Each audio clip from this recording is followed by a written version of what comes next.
My father did everything they told him to, lined up and took every single jab. And every time I'd beg him, Dad, please just think, he'd just laugh and call me crazy. We spread his ashes at his favorite park. I have to say I thought I was out of tears until his sister whispered into my ear, my love, welcome to our weeping years. Welcome to our weeping years.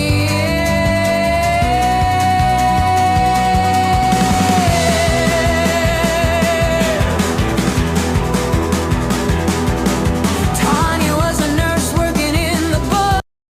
She didn't want to take it herself, but because she loved the people out there, she decided to take a chance. Now she's going through a metamorphosis because Pfizer gave her multiple sclerosis. Now she lives with her mother in the city like a ghost, watching us all forget her. And while she is still too angry for tears, all I could hear in her burning eyes was her broken heart warning me, my love, welcome to our weeping years.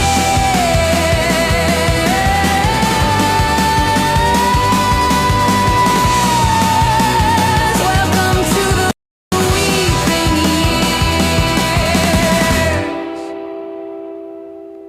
years. No one is allowed to talk about it. Take all your pain and keep it to yourself. If vaccines are safe and effective, then you must be the thing that's wrong. You're not worthy of state recognition. You're not worthy of any compensation. Not even worthy of a human singing your song.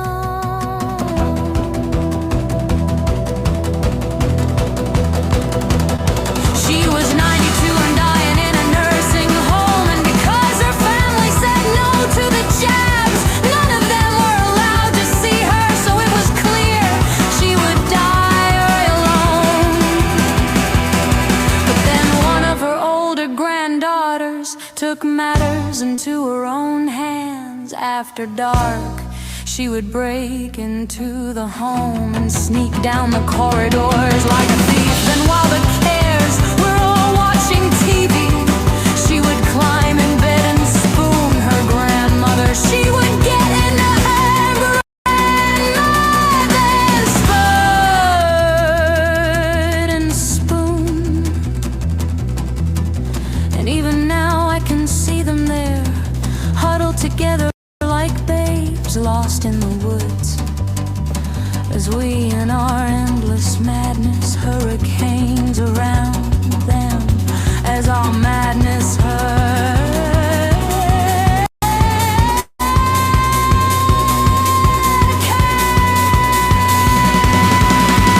Oh, can't you hear our gods whispering? If you guys don't find a way to conquer fear, then you're just gonna keep traveling down deeper into the weeping years. Deeper and deeper and deeper into the weeping years.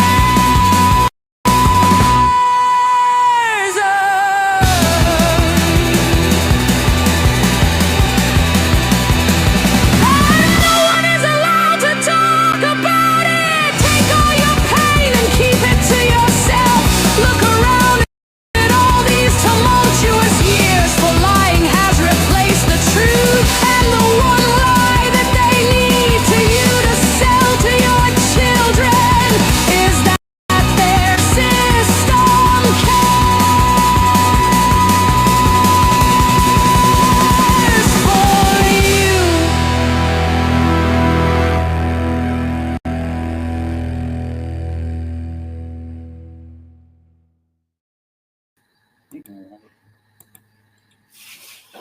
Okay, here we are we're at Fort Bill.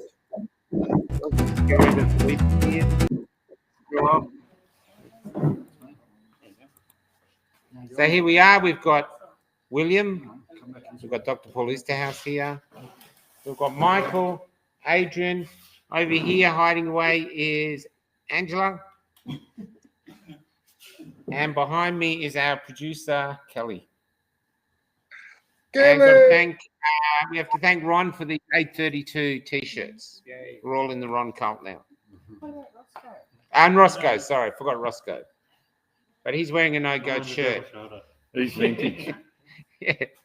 He's still in the same team. He's still in the same team. Yeah, that's right. That's right. That's right. We're all on the team. So what are we going to talk about? You tell us, Michael. I don't know. I just threw it together. I just set up the whole stuff. I have not really planned anything further about this. No. Okay, well, let's talk about Bill's place. Yeah, start with that. Start with that because what you texted me did raise bigger issues. But let's start with Bill. Sure. Well, there's been a lot of talk of having a alternative communities. Well, William here is sort of setting that up organically. You know, there's been quite a few people living here. Adrian's moved in. He's doing the lasers at the back. And Roscoe and Phil is out there somewhere. And another guy, Chriso. And so they've got their own buses and caravans to sleep in. Angela's getting her bus fixed. And how's it going, Angela? It's going great. Fabulous. I can't talk highly enough about it. Yeah. And the bus, oops. The bus looks really, I saw the bus today, looks really good. Am I going to lose power? What have you done? You plugged in? We 6 do minutes love to make the power gone. I will just keep an eye on it. There's a, g'day, Clark. But the beautiful thing here, what I really love about here, the theme or the foundation whenever you're here is kindness. Everyone gets on, everyone does their own thing, everyone works together fixing things, although Bill does the majority of that.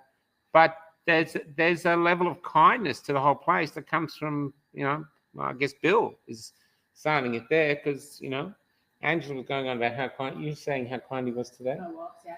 Yeah. And he's always been incredibly kind and welcoming. We had another guy stay here for a few days, and others. Ron came down and stayed. It's actually really lovely.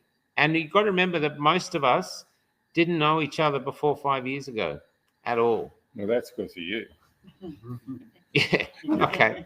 But anyway, so that we didn't know each other, and now we're all wearing the same T-shirt, and we're in a cult. yeah.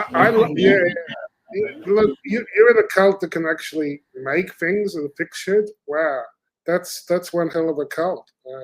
Hold on, what's happened? I see Kelly is. Have you frozen? I see activity happening, people. I think Michael has moved.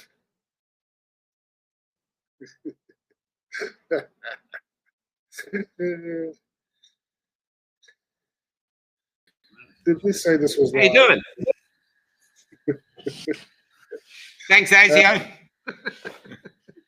Can you hear us? Yeah, it's all good. Oh, we can't hear you. Hold on.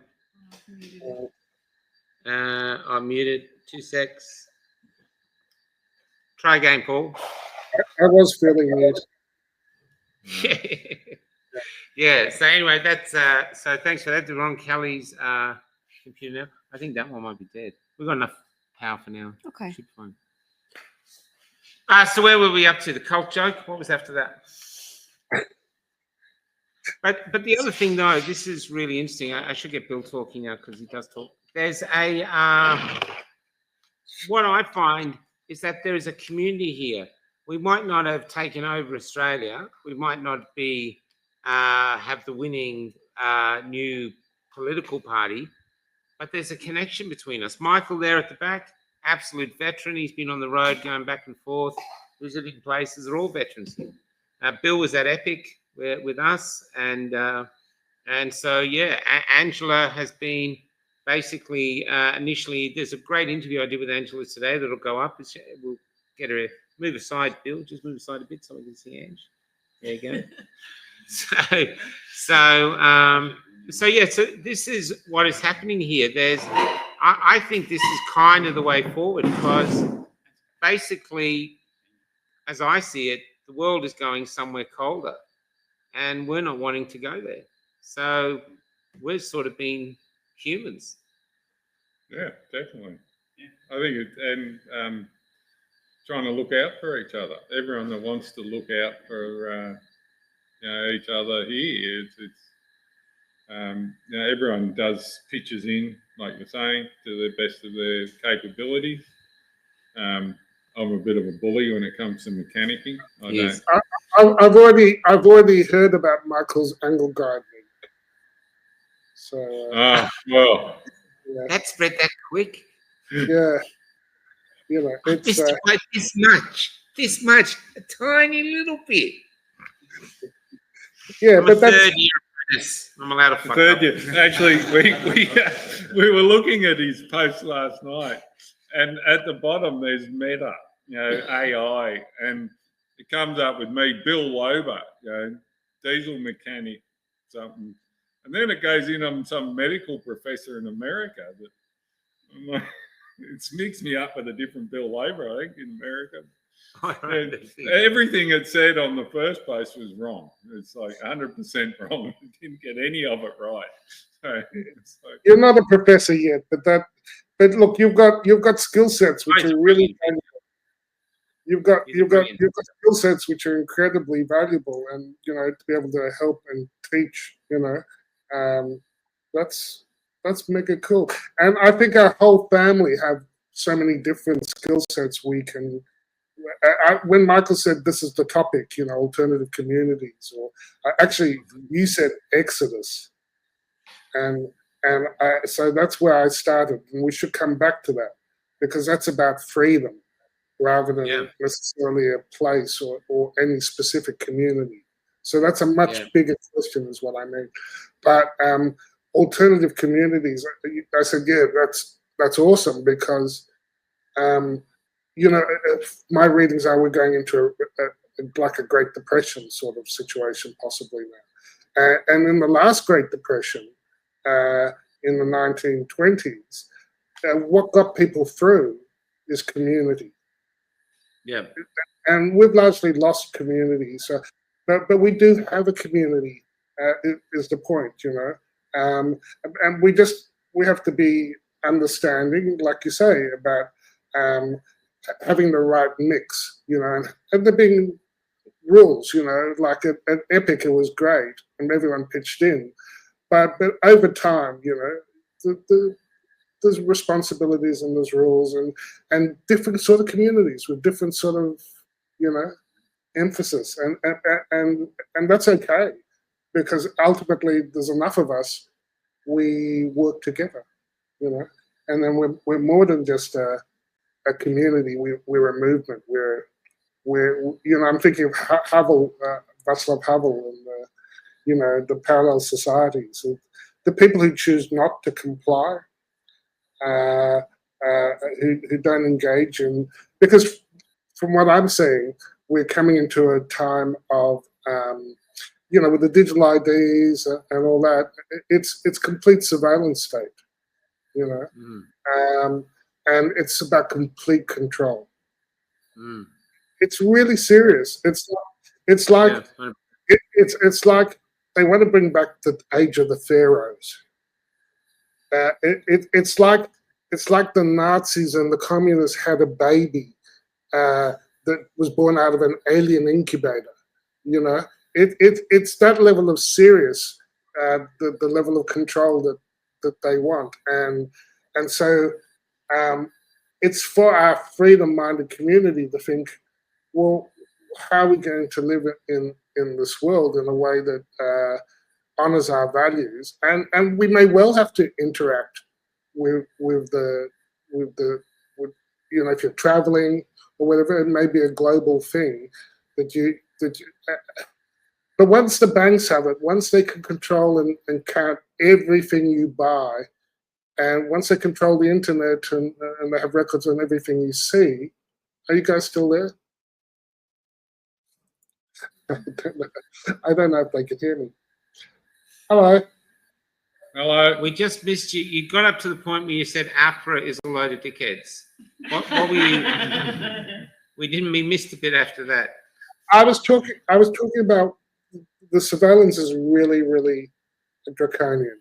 You know, once they have control over, you know how Justin Trudeau, I call him Turdo, went after the truckers and closed bank accounts, and then they went backwards because they realized, well, we can do this much better once we bring in the digital ID and, you know, let the algorithms do it for us, just like the censorship during during COVID with Facebook and YouTube and stuff.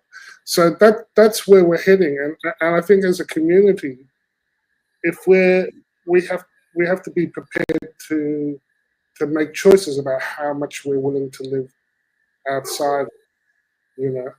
And I know I'm talking a lot. Should I shut up now? I was just thinking. Someone just said they're in a community of 22 people here. Neen. I'm in a conscious community here, about 22 people, super organised. We have monthly conscious gathering, and once a month garden, land care, and each other. It's serious and it's hard to get people to see it until it's at their door. Denial is dangerous. Yeah, this is what I think happened. You have a say. You've been watching this from the beginning. Now, you almost got killed by the bloody jab. Yeah. You've got past that. You haven't had any symptoms since then.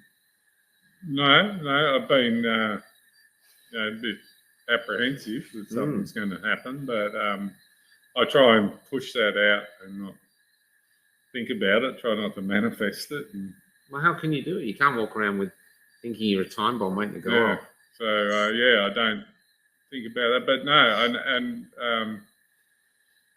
you know, as I said in interviews with you before, sitting with Roscoe and Phil, and we're having a cup of tea, and then one of them seen on their phone, it would have been around 2020, and you know, they were saying that if you weren't jabbed, you weren't going to be able to get to a hospital. And I'm like, what the hell have I signed up for? You know, what did I take this stuff for? I didn't think it was going to be like that.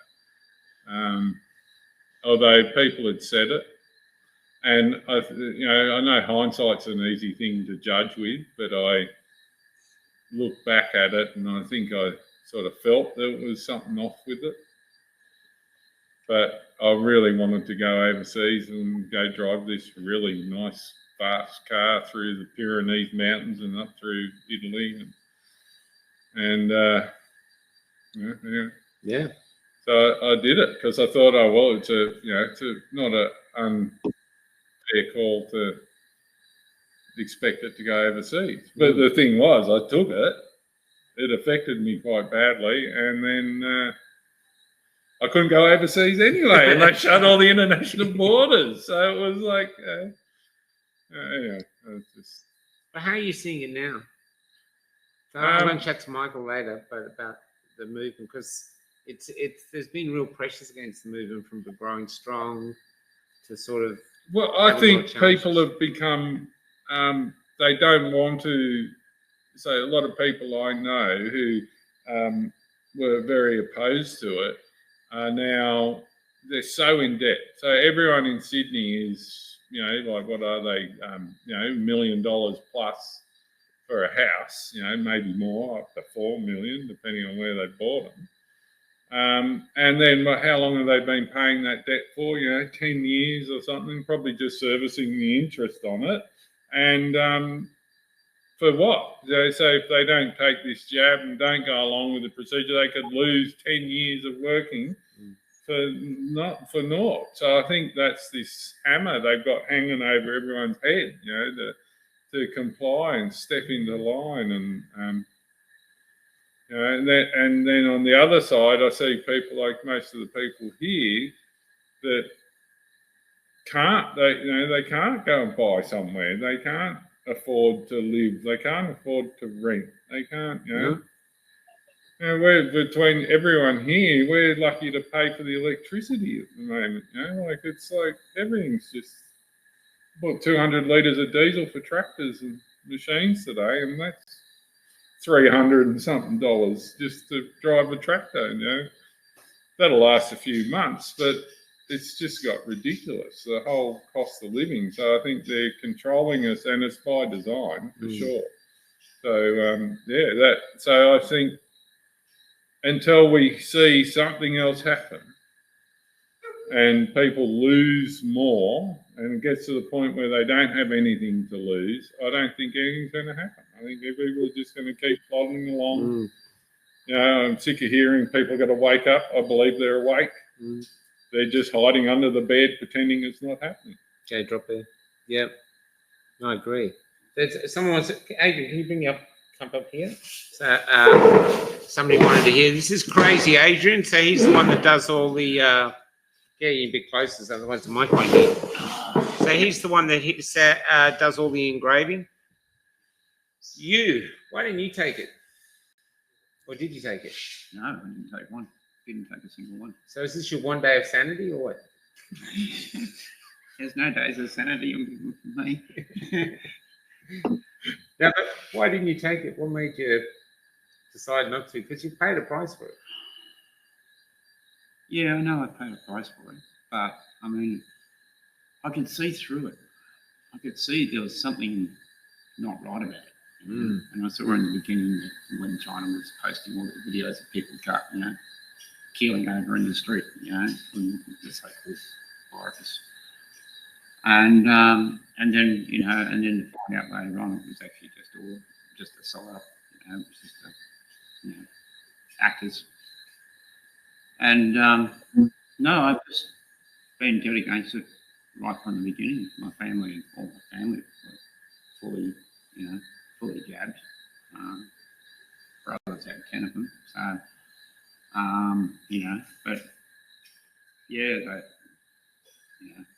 I could, I warned a lot of people not to take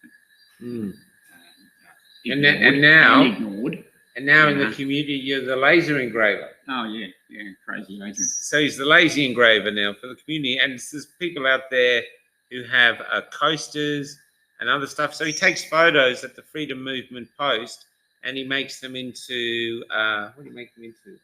I can make them into coasters. I can make them into laser engravings on canvas, wood. Anodized aluminium. I've done in the past as well. So I want to get out and put more onto platters and stuff like that. Some of the big stuff. So anyway, this is about creating commerce. Do you know what I mean? If you're in the community and stuff like this, it's creating commerce. That's what he's doing here. Now Bill's allowed him to move here because he sort of basically was homeless. Wasn't that right? Yeah, that was right. Yeah, in Cooktown I couldn't find a place to live. Yeah. Because the rent was just so high. In Cooktown. The rents are so high in Cooktown. Yeah. You know? The only thing you get in Cooktown is an expensive garbage service. There's no buses or anything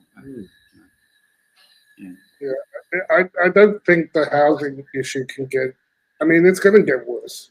It's hard to believe that it could get worse than it is now. But I believe it's going to get worse. I'll go deal with this. There's a fridge. There's a fridge that's being delivered, so bringing in Angie. Come this way, Dick. Cool. Look at it.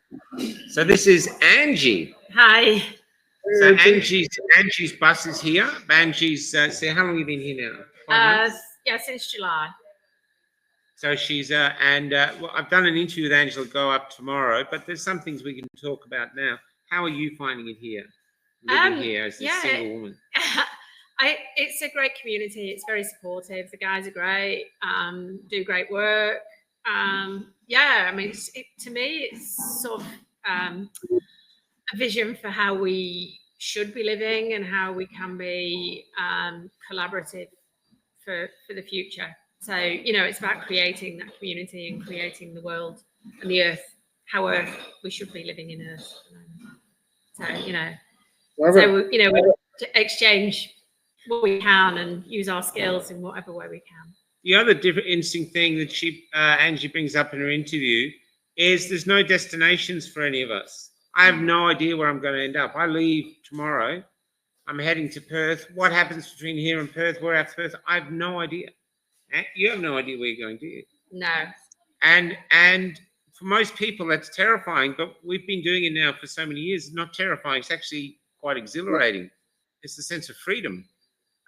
Yeah, yeah. It's not what most people's ideas are of freedom. But yeah, not no. Being able to live in the uncertainty. We're living in a time that's got a lot of uncertainty, and a lot of our things have been shown to be bullshit, and we don't know what to do and what to trust. But Michael. but over time we learn to trust each other. Because we understand the motivation. That's it. I think if we have shared common cause and good heart, we can make all sorts of things work. And I think we have to. And I suspect it's soon now because I think we all feel a bit of an acceleration going on. I'm not saying that just because Bitcoin has fallen, or It's Bitcoin forward. oh yeah, it's having a good route at the moment versus Oh, really? versus dollars and gold. Oh, cool. Well, I mean, yeah, to me, Kind of like them now. well, I think it'll get cheaper. Yeah. I suspect it's not going to get cheaper. But then there'll be a point where it'll be a really good buy. Yeah. So that's right. Or it'll go to zero, but or it'll be a really good buy. I don't know. But it's an interesting thing, and it's out of the system, and it is one way we could transfer value between our groups and stuff if we had internet. But we don't know how deep.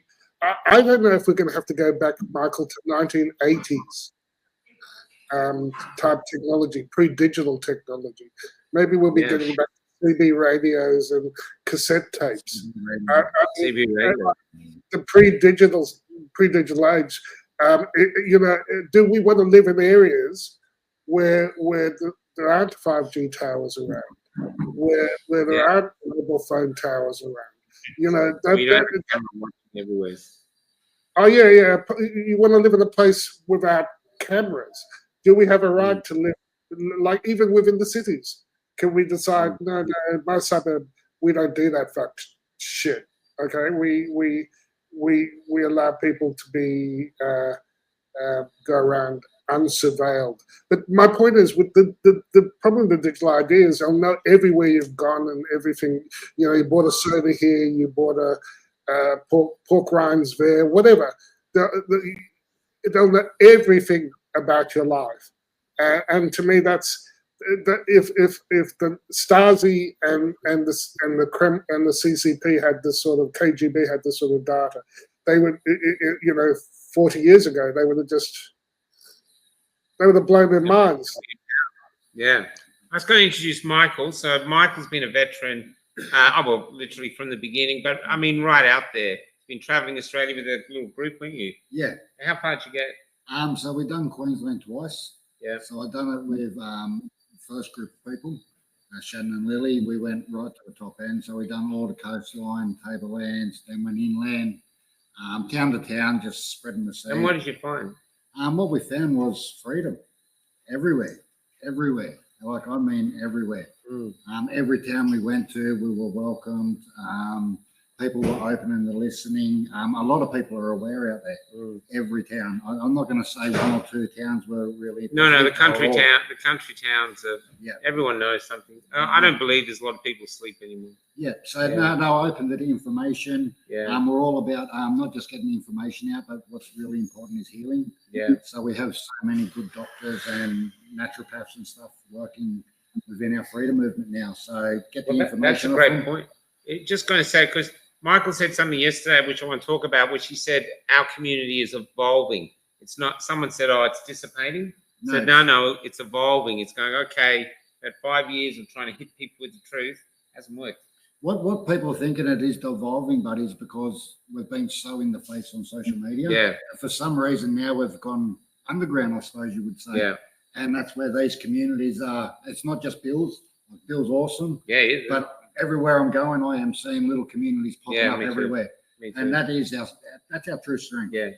Because they're realizing all we have is each other. And Yes. that's the truth. All we have, there's no white hats. There's no one else coming for us. Trump ain't going to save us. No, It's us. It's us. and we can't stand alone. No. So community is so important. Yeah. If we go to Canberra or whatever, we got a little group of people. We stand together. Well, we were But when saying you go about Canberra. home, once you go home, you're by yourself. Yeah. So these are, even if you're not living in the community, if you know people in your community, and it just grows. So I think it all evolved from us standing apart, Yeah. and it's just grown into now good people have got a bit of land and that, and they're saying, "Hey, come and join us, and Yeah. let's do this." And there might even be sort of things to that if you go stay in a farm, because you always think we get invited all the time, and we don't always take it. You go there for even just a couple of days, Yeah, help out, clean up, make sure you leave in a mess, and you just go. yeah, that's right. Yeah, and no. it's about helping each other now, I think, and Yeah. that's our strength. We're all diversity. We've all got different skills. Yeah. Let's use them and And put that's together. huge. That's a huge. I think the diversity amongst our communities. Adrian, he's doing the laser pointing. If you want laser or engraving or pens or merch for your podcast, use Adrian. He's fast. He's good at what he does, and he'll deliver. So why aren't we using him and keeping the money in the community Some for sort of whatever we're doing? a directory would be perfect. Yeah, Some sort of Ron came up with these T-shirts. He drove them up and delivered to us. And so thinking if you want them, get in touch with Cafe Lockdown. We'll either send it to Ron, or I think Ron knows the person making them. And this is it. And 832 is just, that's been the first symbol we had, which is the truth shall set us free. And so, and now the Blue Bee symbol's coming up and other symbols. You had a cooker. It's a kookaburra. Yeah, that's right. So that's what we use down in Canberra. We got because everyone calls us cookers. Yeah. So one of our mates, he does a really good sketch of a kookaburra. So that's now become our little logo. So and that's the way to fight the word. Yeah, that's right. Yeah, and it's an Australian bird. Yeah. We're proudly stand on the kookaburra. Yeah, I think the kookaburra is great. I'd love to have one on the bus. Yeah. So no, I believe putting stickers and information on your car, not just so that you can reach out to the public, so they can find each other. Yeah. You pull up in a shopping centre and you see an 832 sticker, you're going to go and introduce yourself. Yeah, it's the same. You know what I mean? So yeah, same with the Blue Bee, which I think Adrian's got on his head. I So spent 15 minutes outside. he's got. He's waiting for someone to come out. They never came out. I had to go. Yeah. But it brings connection.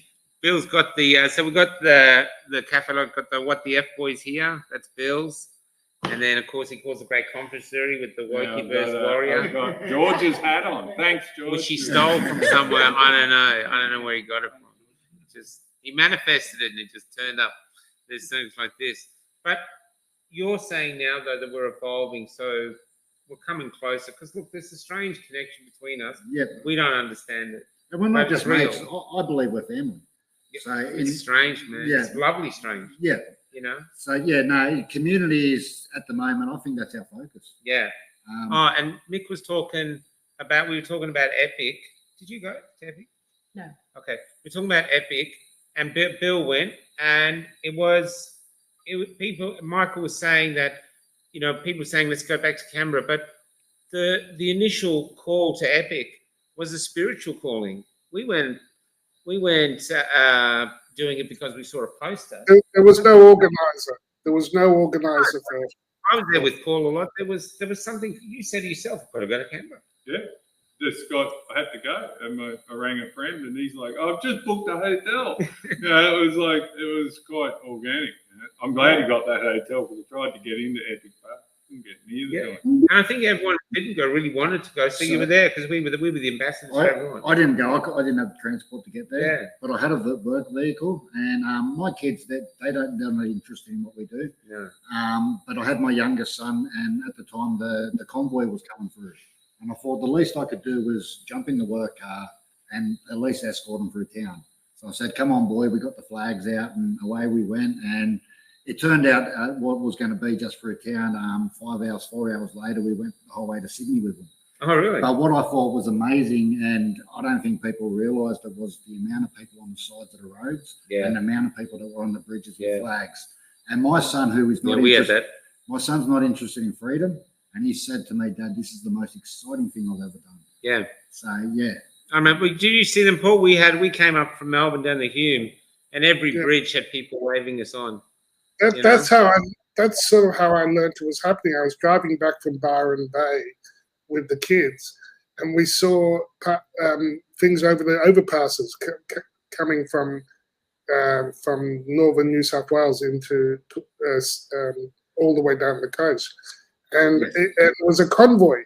It said Freedom Convoy, but they weren't trucks. They were mostly, and there were Canadian flags, supporting the Canadian truckers. And I remember thinking, once I've got the kids back home, I'm continuing on to Canberra. I've got to see what's going on here. I want to see where this Freedom Convoy ends, and I think we're still in the Freedom Convoy, aren't we? Yeah. This is where it was always going to evolve to, a freedom community that are bound by a certain code of ethics and understanding of the world, and they want to remain free. You said Exodus originally. That's what I was going to put on Angie's interview, because squeeze in a bit, Angie. Yep. So Angie's in a bus. It's a bit bigger than ours. And you told me today, the future is, you don't know what it is, No, but you're not scared by it. no. I don't have a plan. I give it up to the divine, and I get told where I need to go, and I just follow that. And yet she doesn't do mainstream religions. I'm the same. That's exactly what I do. I just wait for callings and And blue blockers? Are those blue blockers you've got on? They are, yes. Nice. I showed you earlier. Mine are broken, so I'd have to be All have a monocle. but Michael too is getting ready to hit the road. I think you're heading across to Perth as well. Yeah, so I'm gonna head up to the 832 in Friday. Mullumbimby. I get that wrong so many times, but yeah. Mullumbimby. Meet up with the Freedom community again, and then from there it's open to where I'm heading. I'll probably head down towards Kosciuszko, South Australia, and across to Perth, and Western Australia, and just enjoy the country and the journey, and just spread the seed along the way. Well, the country is beautiful. To anyone who's watching this, get out and see your country. I know everyone goes overseas. See Australia. This country. How can you fight for it? You don't even know it. Get out, enjoy it, and love it. Drive to Perth. Spend 3 days in the car without doing a turn, because it's just dead straight road. Flat. And yet it's spiritual. It's really spiritual out there. That's amazing. We've got good country. We live in good country. Yeah, we do.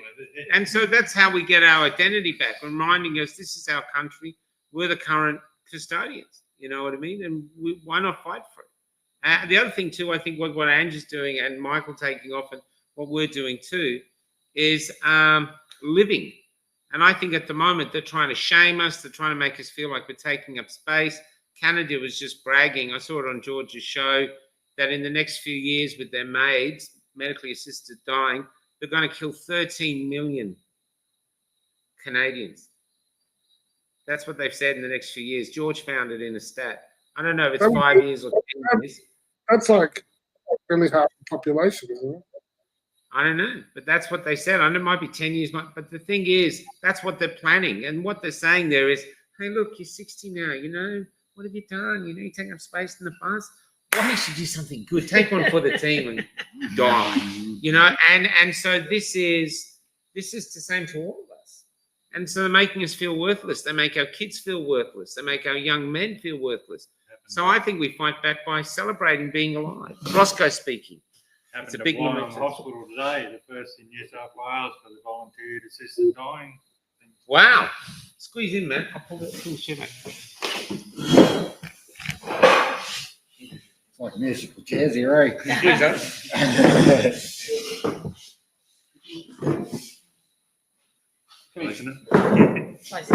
So this is Roscoe now. I'm going to bring it closer for Roscoe. Wrong screen, I think, or wrong camera. Well, Paul, you were part of saving Roscoe's life. To go to hospital when I had a stroke a while back. Wow. What was that? Yeah. 23. And I was freaking. I didn't want to go to hospital not being vaccinated, and I thought they'd treat me like a friggin' leper. Turns out the care was quite good, really, I think. And I'm pleased. But Wow. I think, like you saw, Michael, there are a lot of good people still working in the system, but even they must be seeing, because they're not lining up for their shots. Some are, but if they kept on to the schedule that the government's telling them, some of them will be on shot like 9 or 10 by now. I mean, that's a lot of faith, given that it hasn't been preventing infection. It's been good. Yeah, so they're waking up just because they can see the carnage. They must see the carnage, Yeah. But I was in the cardiology ward, and they never talked about it. All they said was, "Oh, we had some cases of myocarditis," and they seemed vague about it. So I'm not so sure, Paul. No, I think they're worried. I think they're worried. They just don't want to face it. I think it's. I just want to show you the effect of the last 5 years. So with this small community, so Roscoe lost his girlfriend to the jab. Is that correct? You want to talk about that? She was just totally brainwashed by the media. That's all she did was sit in front of the television and watch the news shows and stuff. And she got that bad that she didn't talk to me for a month when I said I wasn't going to get a jab. And she said, "Oh, pricks like you that fucking cause all this shit," and went off at me and didn't talk to me for 2 months, and then rang up and apologised for, I'm entitled to my view and entitled to my belief or whatever, and she wasn't. She had her three first shots, and then February 22, just at the end of February, she had her first booster shot, and 18th of March, she was in hospital dead. In 2019, I was diagnosed with a blocked aortic artery, and when the COVID jab first came out, the doctor said, "Oh, I recommend you don't get it because of your clotting in your arteries."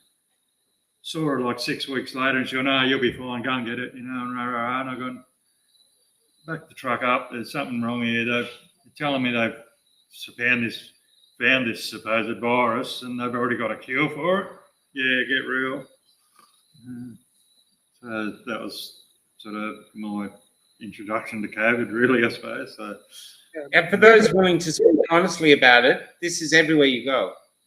But they have the ones that yourself, Michael, they won't talk. The kids die of it. Was it you? Someone here told me a story. I think it was a guy came, David turned up. He told me that he's got a friend, both his kids are injured by the jab, severely injured, but the guy he's a businessman, I think, and even though he's really angry, he won't talk about it because he'll lose respect at work if he does. So his wanting to keep his status is more important than his children. Yeah, I don't know if that's more like Cultural Revolution communist or Stasi, East German style. You've got to fit in, you've got to speak. We've forgotten how these are characteristics of totalitarian states that was brought in and given the koala and the kangaroo seal, and suddenly it's all good. No, I mean the medical. The lockdowns, the house arrests that we were put under was bullshit. We were terrorized. We were subjected to fear campaign, and we were coerced. We were coerced into taking those shots. Bottom line, there's nothing they can say to defend that. Nothing. Nothing that makes sense. They never have. They never will. And Michael, you've been saying it for the longest time, about how you refuse to perform to segregated audiences. And we knew that medical apartheid and the way they treated the unjabbed was unjust. And history would show it would be unjust. But you see, the point is, the problem is not that the shots, they've caused enough death and disability now that someone's on the hook for a lot of a lot of money, basically, a lot of power, a loss of prestige, and so it'll be like Liam, that actor from what is it, Police Academy or something, where he's in front of the fireworks building that's blowing up around him, and he's going, "Nothing to see here, nothing to see here, go away." It's sort of like that. They're at the stage now that the fireworks factory is blowing up, and they will continue to say nothing to see here, regardless of how bad it gets, and that's sort of dangerous because we have to face reality, whatever it is. That's the thing. None of us know particularly where we're going to be in a month's time or 6 months' time. Nothing would surprise us. But that's because, we realize we're in a time where all the moving pieces are moving around, geopolitically, locally. And I think we have some faith that with each other we'll get through, and with each other is a very broad camp. That there are people who value freedom and privacy, maybe, and are willing to work together to protect, not being a slave. If you don't want to be a slave, if you don't want to be, and if enough people decide they don't want to be completely surveilled and be a slave and controlled by the bankers, then we'll win. We will win. But yeah. Well, that's the interesting thing. Will many of us step away when they bring digital ID in? What we're going to do? Topher reckons it's going to collapse. They won't be able to make it work. I guess we got to see. I don't see. Do you guys see any way of stopping it before? I say bring it. Create Say our bring own it. system. Yeah, just deletes that. I'll just be deleting everything off. Yeah. There'll be a lot more Blade Runners around too, I think. But you take away the cash off the people and you watch what happens. Well, I've been doing the Aussie salute to all the. Are you in that one? Yeah, every time I drive past it. So. Yeah, we had the the guy the other day called me up, and he was the one that got done for it. Kelly does it all the time. Thank you, Kel.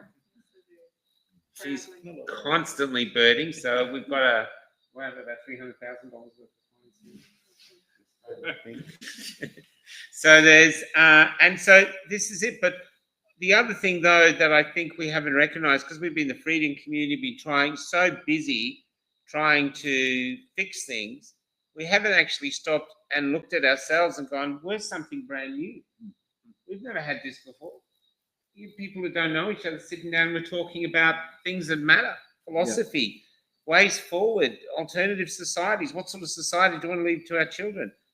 No one here we never hear sit like this talk about what was the footy scores, what's the weather, unless it's chemtrailing. And it's just, there's something new happening here. So I don't think it's devolving. I think it's actually us realizing we're a part of something. Yeah, 100%. And it doesn't matter whether you took it or not. His bill he took too, and he designed all this place. You know what I mean? So that doesn't matter. It's literally a decision of what sort of future you want to be, and do you want to be a part of it, or do you go somewhere else? There you go, Ron. Everyone's wearing it, man. Thanks, Ron. Thanks, Ron. Yeah. Did you want to say something? No, I'm all good. Only thing is, I think what. No, you said, "Oh, good." That's fine. It's fine. Apprentice getting too big for his boots again. Hang on, I'm the apprentice on this. Just the 832 gatherings, the musters, are part of the evolving, and I think that's where. If you can get to one, I'd highly recommend you go. Even if you didn't go to Epic, they're like a mini Epic in a spiritual awakening. You get all this networking of people in the movement. It's fantastic. It's really good. It's the best atmosphere. Yeah, a lot of fun. Yeah, and a lot of fun. And then music, you know, you have a fire and people playing drums and it's just it's really good. They remind me of corroborees, like a modern day corroboree, because all these different tribes come. The common law people come, the Kakalokta people come, Bossy people, everyone, all the Biri people, everyone comes together, and we don't fight. It's a family. It's a really good family event. Yeah, and it goes for the whole weekend. Everyone hugs at the end of it. See you later, brother. And everyone usually stays. They come, I can just do one day, and they're there the whole weekend because they love it so much. And all that's there is us, human beings. We don't have huge screens. We don't have jumpy castles. We are the entertainment. Yeah, we just got each other, and we talk, and we talk and talk and talk and talk. It sounds boring, but it's definitely not. I think if we went back to the 1980s, it wouldn't be the end of the world. You know, I do wonder how far we're going to have to make choices about how far we're going to have to alter our lives to be successfully non-compliant. And I wonder how that works in the city versus the country where you've got more land about you. But I think the cities are important too. They're very important because that's where the people are, you know. And so if enough of us, it could fall over on its own because they're useless turds, the people who are trying to organize this. And despite having diverted a huge amount of their power, electricity supply to data centers, and although they've been busy putting up 5G everywhere and Starlink and you know, they're realizing even Klaus now is going, the climate will be okay. We need more nuclear reactors over there for the power, for the data centers. So you've got to wonder, why are they engaged in this vastly unprofitable exercise of diverting all of our country's energy towards. I think they think there's profit at the end if they enslave humanity. If they've got you completely enslaved, how much is that worth? It's priceless. It's like MasterCard, you know.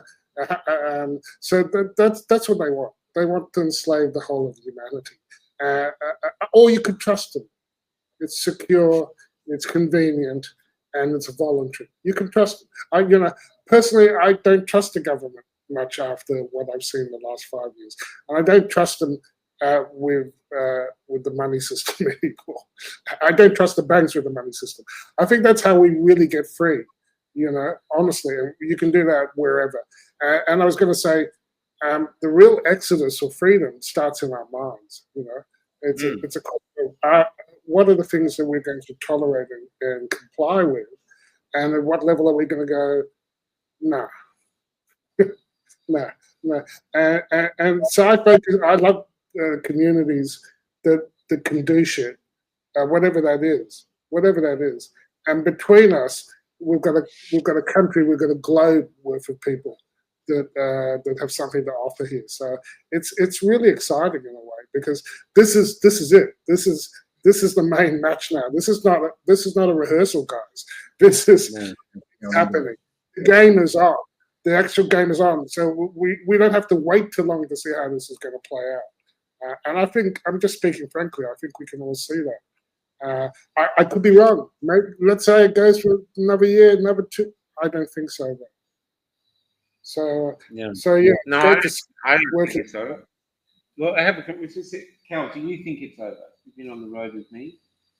Do you think it's over and everything's gone back to normal, and you think we're going into darker times? Darker times.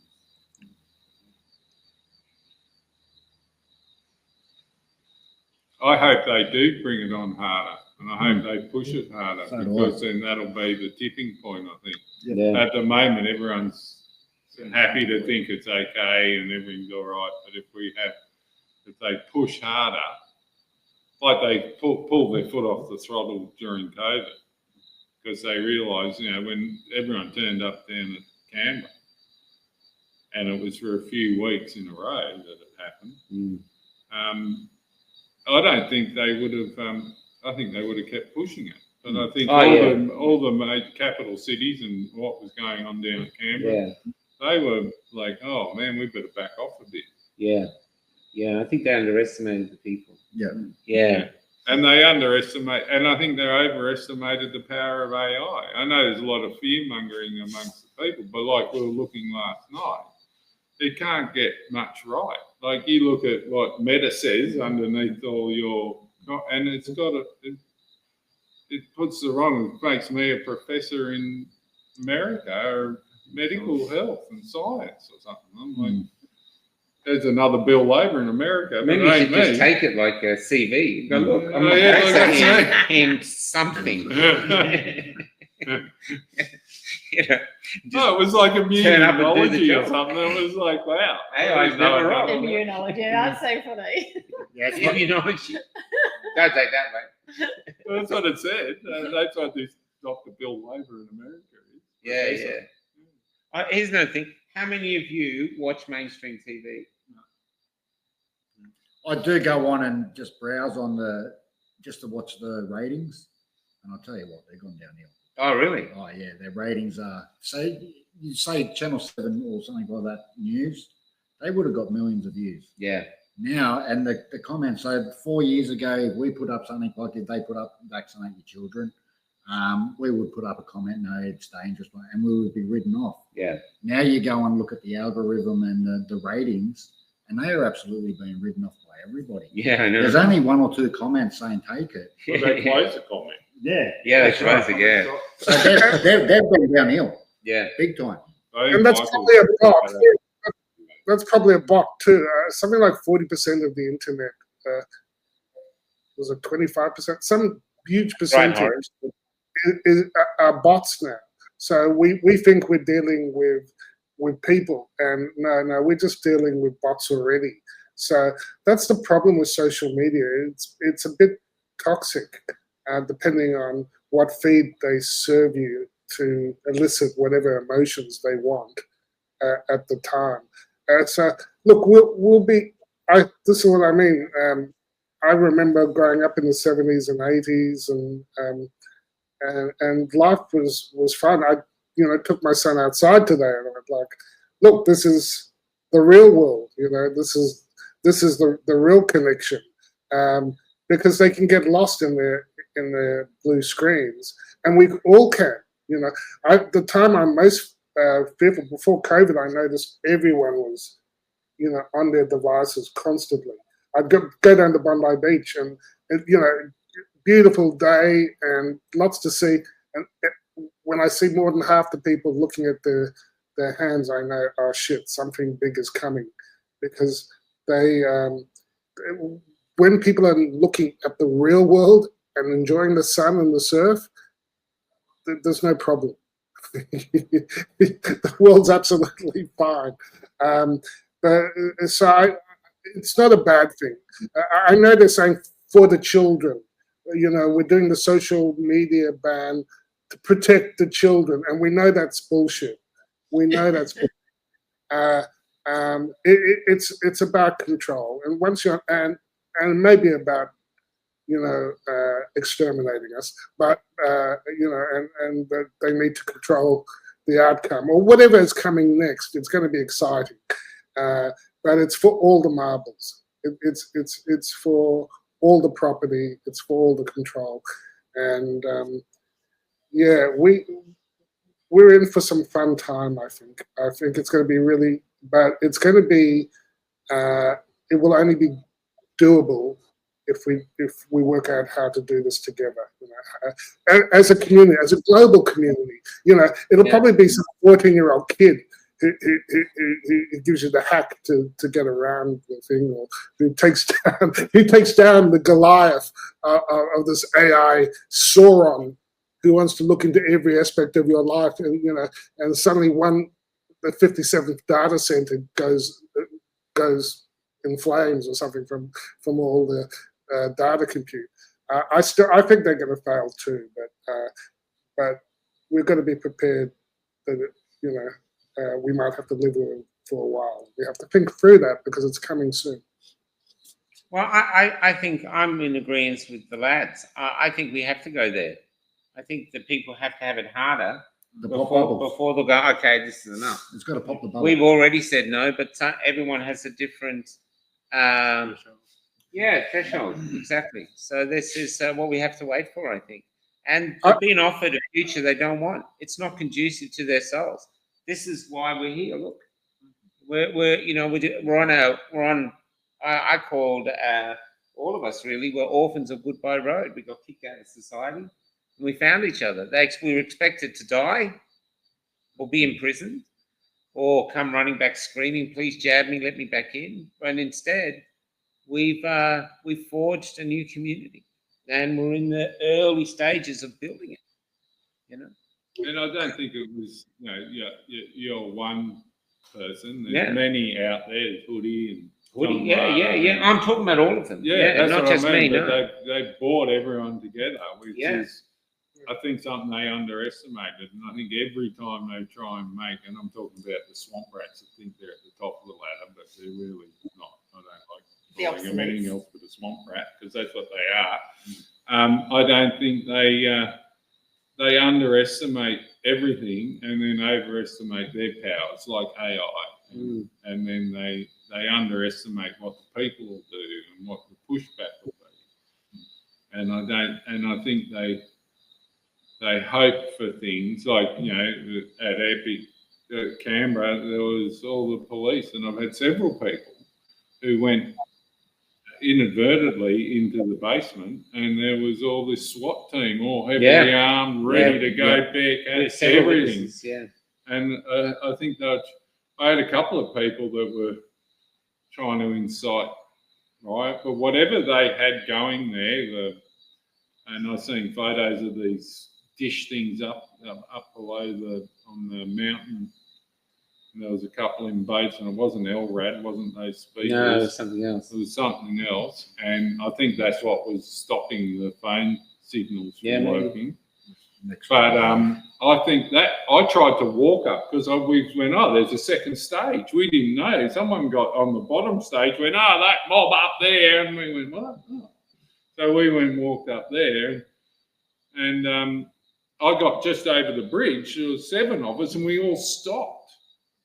And it was like there was this force field there, like you didn't want to go close to New Parliament. And we all turned around and went back down. Wow. And 2 weeks later, when I went back, I went up, I came in through the top road, and all the grass down in front, there's a little memorial thing or something up the front, all around that, and it was all dead. The grass had gone crispy brown, and then once you got down the bottom where there was more people, the grass was green and healthy. So it wasn't trampled. There was something going on up there, but I think they over or underestimated the power of that to stop people going near Parliament. And no one wanted to raid Parliament, and we weren't there for that. But I think they thought we were going to, and then they could, wheel out the forces to combat us. But everyone was there, had good intentions, peaceful intentions. Yeah. And We it were was just a show of exercising our numbers. democratic right to protest. You know? It was the most magical experience I've ever had. Yeah, me too. With a community, Yeah. And we were injured. I've interviewed so many people who were injured. So many. From black lips to radiation poisoning to hair loss. Brain fog for a couple of days. Brain fog. So, but there was lots of people said they drove away and they couldn't get anywhere. They actually had to pull over and no one could drive. They were all just exhausted. So the Australians, they use something against us. They say sonic weapons, Christian, but we heard there was something else. I heard there was another weapon. So, but we don't know. People were targeted, half their face was sunburned or the bottom half, or their friend was sunburned and they went, and children with round sunburns, and people burnt below their skin. We did this I got burnt under my shirt. Yeah, under his shirt. We had lots of people done with that. I shared a story of a girl. She was 16. She was there, and she was rushed to the burns unit, and she had blisters all over her, and she had long sleeve shirts on all day. Wow. So, This is what we're saying, So Well, that This Canberra is sun is really strong. That Canberra sun is so strong it goes through shirts. I didn't know that. I didn't know that. yeah. So, but the thing is, we've got past this. No one listens to us. I've interviewed enough people to probably there's something there that deserves investigation, but they won't do it. And here we are. And I think we're talking about Michael saying evolving. We've reached a part now. Do we continue banging away, trying to wake people up, or do we actually focus on ourselves now and build like a light? We were a glow in Epic. I wrote that in the song. So we were a glow, and do we now stay here and build this community? And I think bit by bit, maybe the others will start coming across and going, we want what you've got. Yeah. We want to speak. We want to live. We're sick of being scared. Yeah. Because we're not scared. Who's scared? Hands up, who's scared? There you go. Here's the My vibes. No, They lose their t-shirts if they put their hand up. I've got nothing on underneath. my framing is that freedom has a value. People have fought in wars and died for freedom, and I'm saying that the biggest threat to human freedom that's ever existed is weeks to months away, and we can't imagine. We think surveillance. Oh, it's okay. They can know, everything I transact in. What a big, the MasterCard knows, probably, or whatever. But it's a quantum step in control and surveillance that has never existed. And George Orwell would be having a coronary if he saw it, because he go, fuck, I should have thought of that. And because it's the ultimate in control. And I think our tribe stood up for bodily autonomy and freedom of choice, and saw through the bullshit. And if we leave this current mob we don't have to do anything to take them down. They're taking themselves down. Go woke, go broke, all the DEI stuff. They're rotting the credibility and the prospects of the country. We're building a life raft. We're saying, hey, we better find stuff that floats, because these clowns are going to destroy this country. And look, if we prepare for hard times and they don't come, that's great. I'll be happy.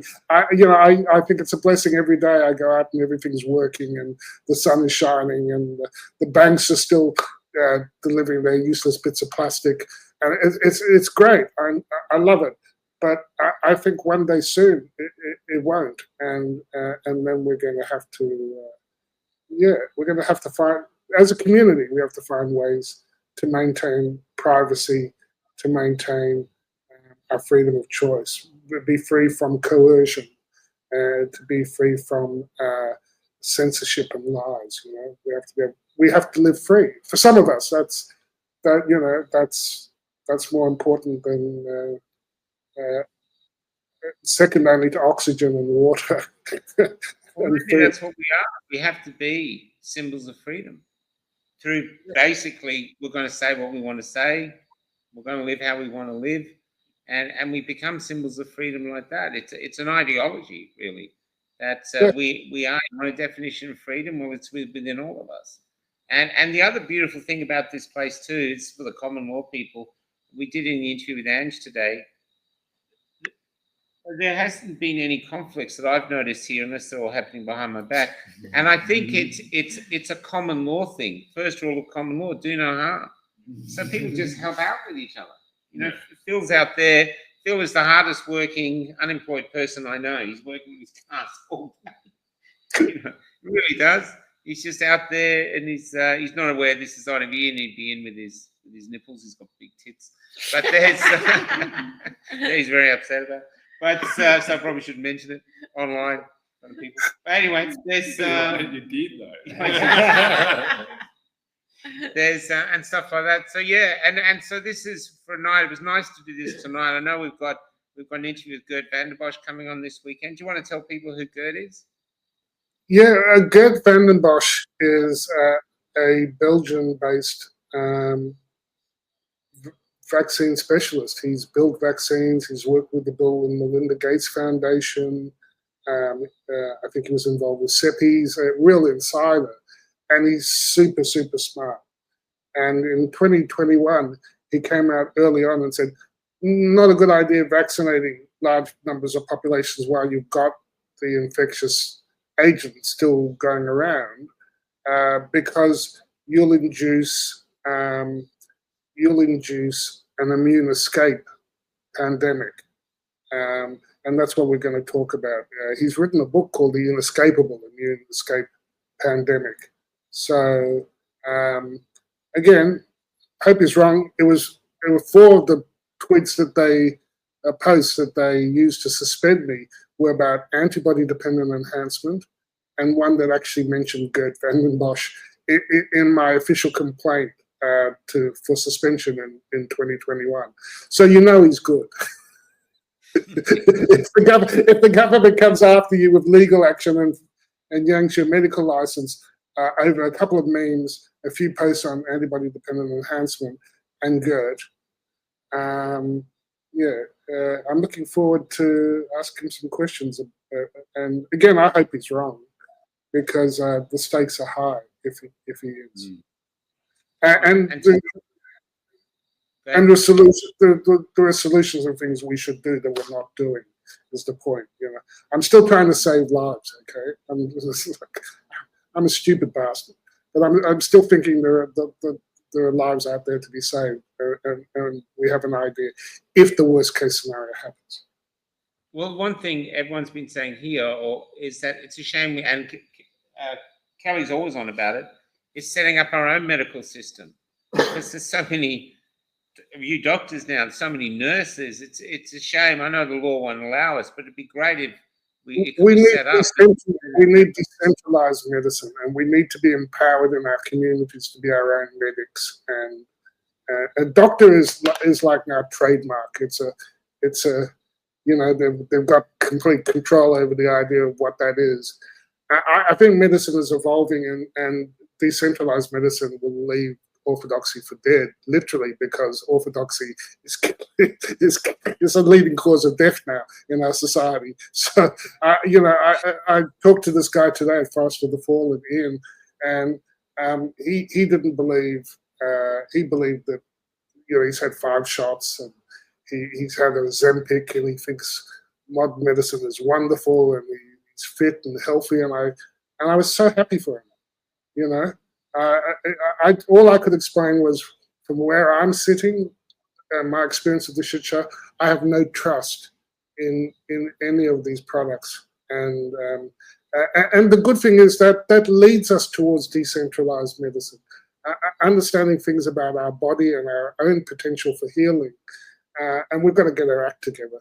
I mean, I had a guy come up to me today at the park, and his mum had pancreatic cancer. She'd had, I think, 4 shots, maybe 5, and she was now stage 4, grade 4 metastatic pancreatic cancer. And I wish I had a better path for him in Australia to say, this is where you get the stuff you need. This is who can help supervise you. And it's I feel ashamed that I don't have those more specific details of how we can look after our people, how we can give them more choice into giving them a chance. I mean, when you're at that stage, orthodox medicine has largely got nothing to offer them, or may have nothing to offer them. So why not try things? Because we're getting report after report after report of people who have been rescued from even metastatic stage 4 cancer. And people might, doctor down and say, oh, that's, but where I'm seeing a lot of smoke, and the science behind how this could work. And big pharma is not going to, just like with ivermectin and hydroxy, they're never going to do the big trials because they can't make money off it. And that's the first rule of our healthcare at the moment. And we have to change what's driving us. And when we talk about communities and why you guys are together and working together, I think that also applies to the medical communities. It applies to the art community. It applies to, we all have different tasks. And I like I say, I feel embarrassed that I didn't have anything like just go here or go there or like here are the tablets. That's what I'd like to be able to do. But I did give them advice, and we'll see. We're learning. Cheers, Paul. So the 21st to 24th November, Mullumbimby Showgrounds. That's the next 8:32 that we know of. It's there. And then there's one after that down south somewhere. There's one after that down south. Anybody got anything to say before we call it a night? Thank Yes, Bill sir. Gates for his donation of $240 something million to some charity trying to throw people off the scent.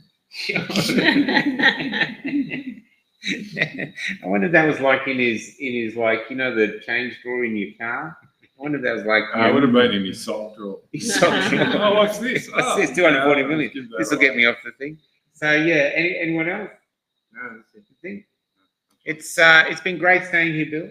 We're leaving in tomorrow, but I love coming here. It's been probably about 7 times. 6 or 7 I don't know, I've times. lost count. Find your community.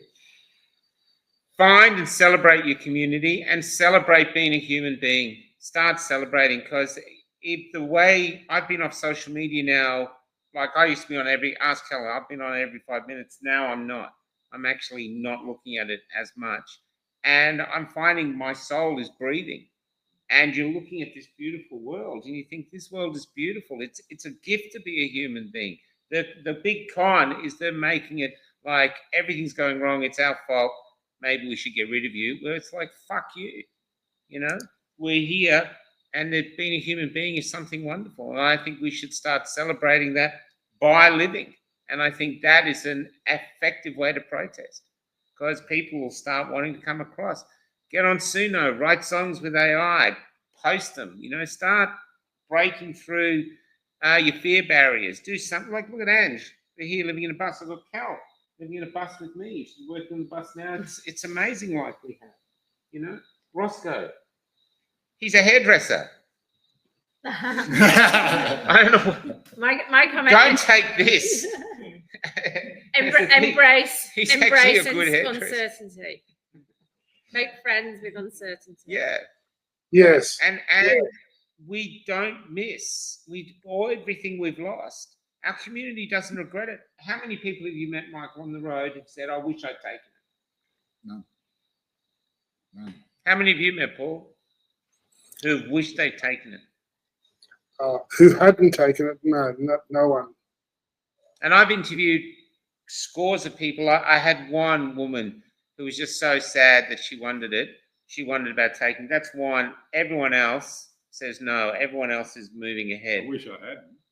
Yeah, wish you hadn't. There you go. So This isn't like the Matrix. This isn't like that guy in the Matrix who goes, plug me back in. I want to be back in the Matrix. Quick, I want a better. No, there's no better life on their path. It's only a question of when do you say no? Where you draw the line. Everyone's going to get there. I promise you, everyone's going to get there. And we all have different spots where we go, no, here's my digital ID. We all have a point where we have to draw the line, and that's okay. That's for all of us. We all have. You're breaking up.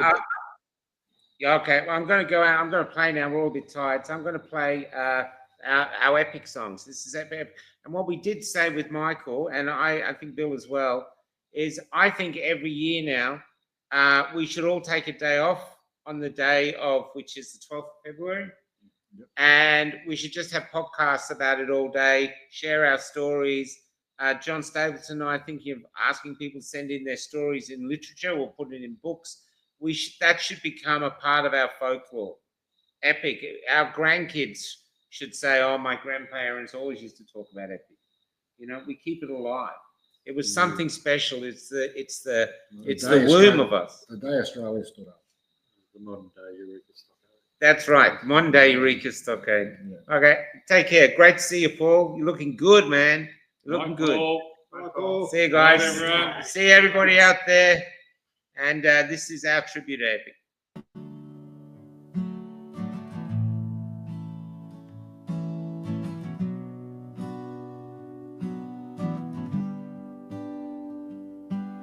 We came down from Darwin with the dust in our veins. We drove across the Nullarbor, driven by change. There were convoys from Melbourne and busloads from Cairns, where we camped at Wodonga and fueled up at Pheasant's Nest. And there were tears of hope singing through our liberated eyes as we scrawled freedom forever across our government's lives, as we scrawled freedom forever across all our government's lives. And we didn't come to start a war, and we didn't come to hate. Instead we came to remind you that we were still your mates. And we didn't come to start a war, and we didn't come to hate.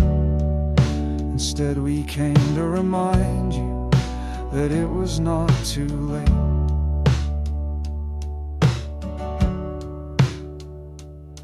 But our country had gone crazy, corrupted by fear.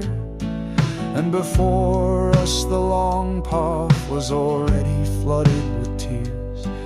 Yet in epic we were dancing, for we knew what we'd done.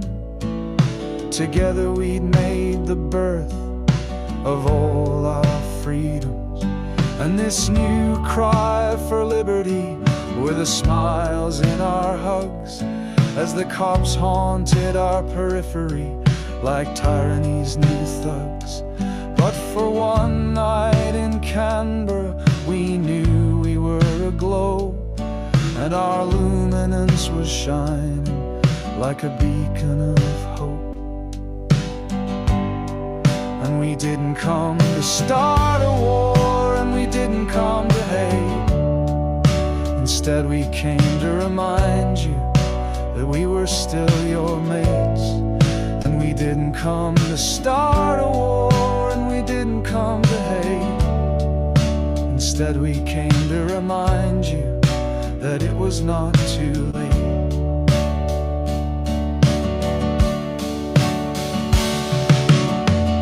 So never forget how, by just being authentic, we drew a deep line in their cold sand, from a showground called epic. So never forget how, by leading the way,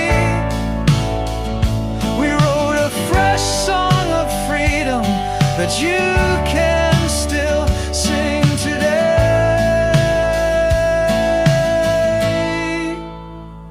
So sing like you've never sung before. Sing now like your soul's found its wings. Sing out like an echo through our time, until our grandchildren are born humming our lines. Until our grandchildren are born in the freedom's warm and glorious light. Until our grandchildren are born in the freedom's warm and glorious light.